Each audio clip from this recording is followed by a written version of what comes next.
Porsche keys hit the desk with a heavy clatter that silenced the entire office. "Happy bonus day, my father," Richard announced, his voice booming across the open-plan floor. He was grinning, the kind of self-satisfied grin a man wears when he thinks he is being generous. But he was not looking at me. He was looking past me, beaming at my brother, Brandon. "A little token of appreciation," Richard said, sliding the keys across the polished wood. For a record-breaking year, the entire staff of Sterling Events watched in stunned silence. I felt my stomach drop. Not with surprise, but with a cold, sickening realization. The surplus he was talking about, the money that had paid for that sleek, black German engineering sitting in the parking lot, was not profit. It was my commission. $55,000 of it. "Dad," I said, my voice steady despite the ringing in my ears. "That is my commission check." The room went dead silent. Richard's smile did not falter, but his eyes hardened. He turned to me slowly, performing for his audience.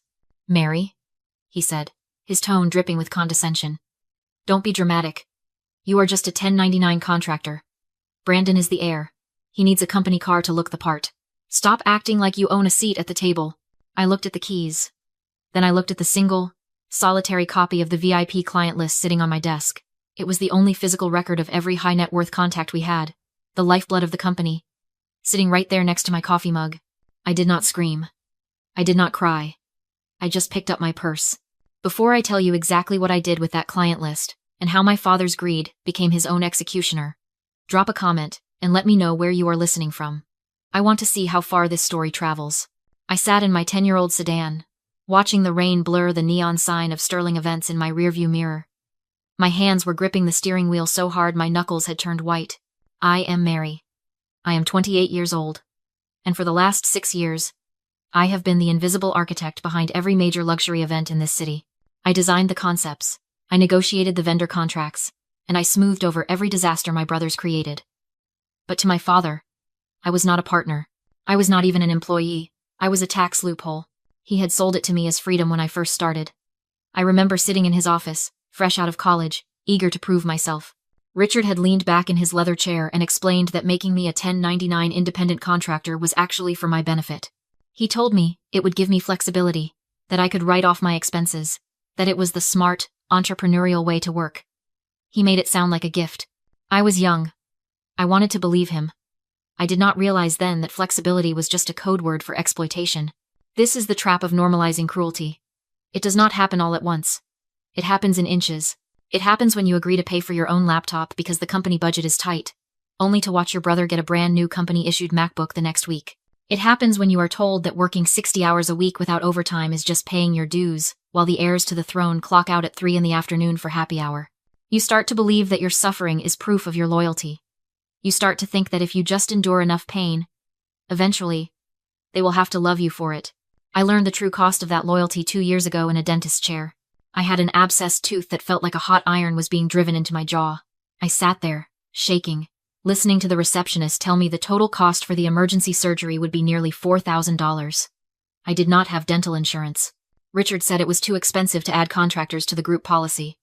I drained my savings account to stop the pain. I spent the next month eating ramen and walking to work to save gas money. The very next week, my brother Tyler walked into the office flashing a blindingly white smile. He had just gotten a full set of porcelain veneers. Purely cosmetic. $10,000 of work, fully covered by the company's Platinum Executive Health Plan. You have to look the part.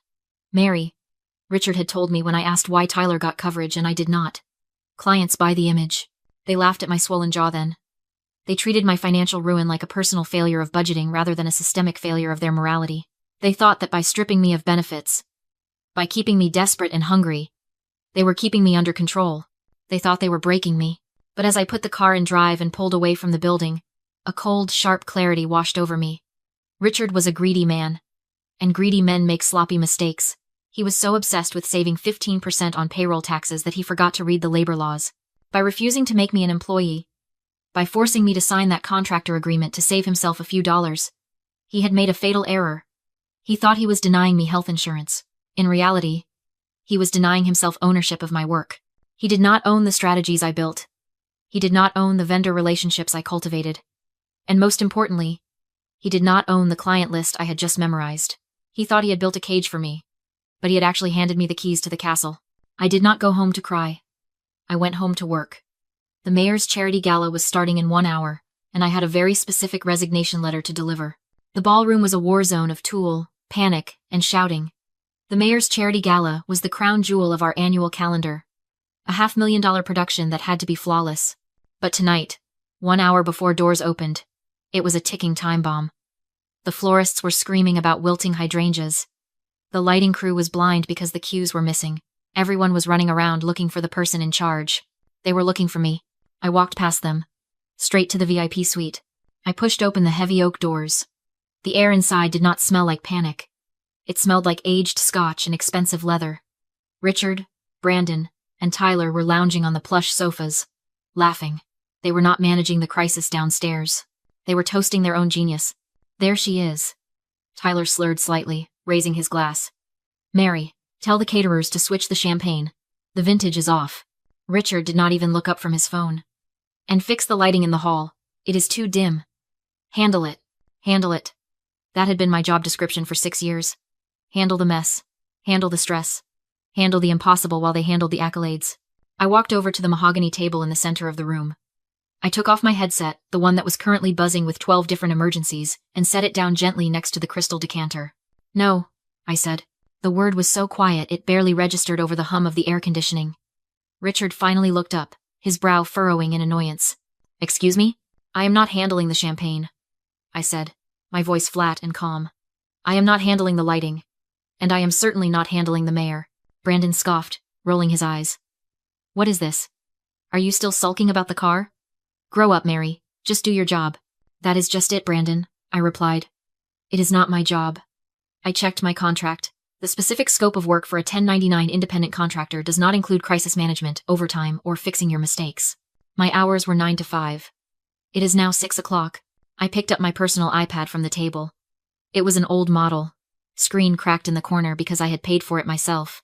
But inside that battered device lived the entire nervous system of the event.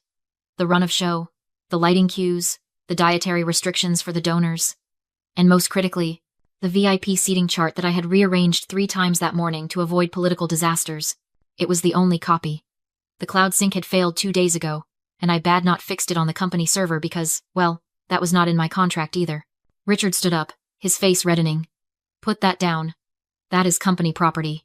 Actually, it is not, I said, tucking it under my arm. I bought it. I pay for the data plan. And the intellectual property stored on it? That belongs to the contractor who created it.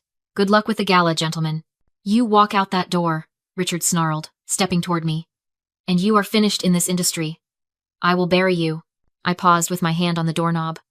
I looked at the 3 men who had built their reputations on my back. You cannot bury someone who was never really there, Dad, I said. I was just a tax write-off, remember? I opened the door and walked out. Behind me, I heard the headset screeching with feedback as the stage manager screamed for instructions that no one was coming to give. I sat on my living room floor, a container of pad thai in my lap, watching the live stream of the mayor's charity gala on my laptop. It was like watching a train wreck in slow motion, only with better lighting. 10 minutes after I left, the house lights went down for the keynote speech. But because I was not there to cue the spot operator, the stage remained pitch black. For 30 agonizing seconds, the only sound was the confused murmuring of 500 wealthy donors. Then, the wrong music cue fired a high-tempo dance track instead of the somber orchestral piece intended for the memorial segment. It was a symphony of incompetence. Then came the climax. Richard, realizing the ship was sinking, did not try to bail water. He tried to find someone to blame. He stormed onto the stage, grabbing the microphone from the confused MC. His face was a mask of sweat and fury, illuminated by the harsh glare of the house lights that someone had finally managed to turn back on. Ladies and gentlemen, please, his voice boomed, cracking slightly. We are experiencing technical difficulties because of a disgruntled contractor who decided to sabotage this event. My daughter, Mary, abandoned her post in a fit of jealousy. The crowd did not gasp. They went dead silent. The camera panned to the mayor in the front row. He was not looking at Richard with sympathy. He was looking at him with the cold, dead eyes of a man who realized he had hired a clown to run his circus. I took a bite of noodles. I did not sabotage you, Dad, I whispered to the screen. I just stopped holding up the sky. Richard was still ranting, waving his arms, trying to salvage his ego by burning my reputation. He did not realize that in the world of high-stakes events, excuses are the death knell of credibility. Nobody cares why the lights went out. They only care that you let them. My phone rang. I looked at the screen, expecting to see Tyler or Brandon ready to scream at me. But the name flashing on the display was not family. It was Elena Vance, Chief of Staff, Mayor's Office. I swallowed, wiped my mouth, and swiped answer. This is Mary. Mary. Elena's voice was clipped, urgent, and entirely devoid of small talk. I am currently standing in the hallway of the ballroom, while your father creates a public relations nightmare on stage. Please tell me you have the donor list. I do, I said. And the seating chart. And the dietary restrictions. Good, she said. The mayor is hosting a private donor dinner next month. We need to send apologies and save face immediately. Can you handle it? I can, I replied, my voice steady. But Elena, you should know I am no longer with Sterling Events. I will be operating under my own entity, starting tomorrow. I do not care what name is on the invoice, Mary, she snapped, though her tone softened slightly. I just care that the person running the show isn't the maniac currently screaming into a microphone. Are you hired? I looked at the laptop screen one last time. Richard was being ushered off stage by security, still shouting about loyalty. I am hired, I said. That night, while my father drank himself into a stupor wondering how I could be so cruel, I onboarded my first 3 clients. I did not have a logo. I did not have a website. I just had the one thing Richard thought he could get for free. Competence. The migration had begun. The migration was not a trickle. It was a flood. 3 months after the mayor's gala imploded, I wasn't just surviving. I was dismantling Sterling Events one contract at a time. I had launched M-Event architecture from my living room. But I did not need to advertise. My phone simply would not stop ringing. It turns out, in the high-stakes world of luxury events, nobody cares about legacy or the name on the door. They care about who answers the phone. At 2 a.m., when the ice sculpture melts, I watched the collapse from a distance, like a driver passing a wreck on the highway. Richard lost the tech summit. Then he lost the Hospital Foundation annual. Brandon and Tyler tried to run the autism awareness walk and forgot to file for the city noise permits. The police shut them down 20 minutes in. They were bleeding money, reputation, and ego. And like a wounded animal, Richard did not retreat. He attacked. The cease and desist letter arrived on a Tuesday morning. It was heavy, printed on thick, expensive bond paper from the city's most aggressive law firm. Notice of intent to sue for misappropriation of trade secrets, breach of fiduciary duty, and tortious interference.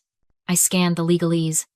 He was accusing me of stealing proprietary vendor lists and confidential donor data. He wasn't just trying to stop me. He was trying to bankrupt me with legal fees before I could even get off the ground. I did not have time to process the fear because my phone buzzed. It was Richard. Coffee shop. 3rd and Main. Now. Or I send the sheriff to your apartment. I grabbed my purse. I did not go to negotiate. I went to gather evidence. When I walked into the cafe, Richard was already there. He looked 10 years older. His skin was gray. His eyes bloodshot. He wasn't the imperious CEO anymore. He was a desperate man watching his kingdom burn. You thief, he hissed the moment I sat down. He did not even wait for me to order. Hello, Dad, I said, placing my phone face down on the table, recording app running. I got your letter. It is very dramatic. Richard slammed the table hard enough to rattle the cutlery. You stole my business, Mary. My clients. My life. I didn't steal anything, I said evenly. They asked for the person who actually did the work. That happened to be me. You used my resources. My contacts. I fed you. I clothed you. I hired you when you were nobody. You gave me a tax classification, I replied. No benefits. No future. His face twisted. I'll ruin you. He overturned the table, cups shattering. The cafe froze, while he screamed about his lawyers, his money, how I would crawl back. I walked out and hired a lawyer I couldn't afford. She scanned the lawsuit and grimaced. He's serious. He doesn't care if he wins, he wants to drain you. I had no money for a long court fight. But I did have a plan. 3 weeks later, the night I won Agency of the Year, applause thundered. Then it died. Richard stood at the exit with security and a lawyer. Serve her, he ordered. A thick envelope hit my chest.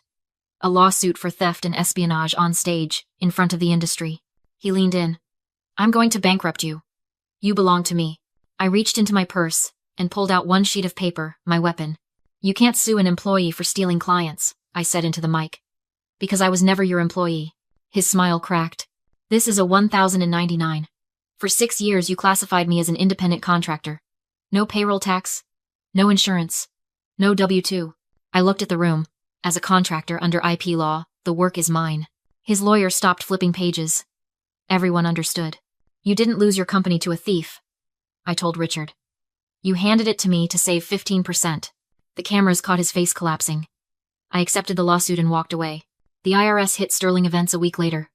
Fines, back taxes, vanishing clients within 45 days, the company was gone.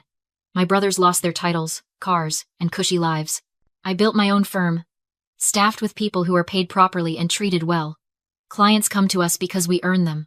Yesterday, Richard texted, begging for help. The bank was taking his house. I blocked the number. Then I signed a renewal contract for double his old fee. They thought burying me would finish me. They never realized they planted a seed.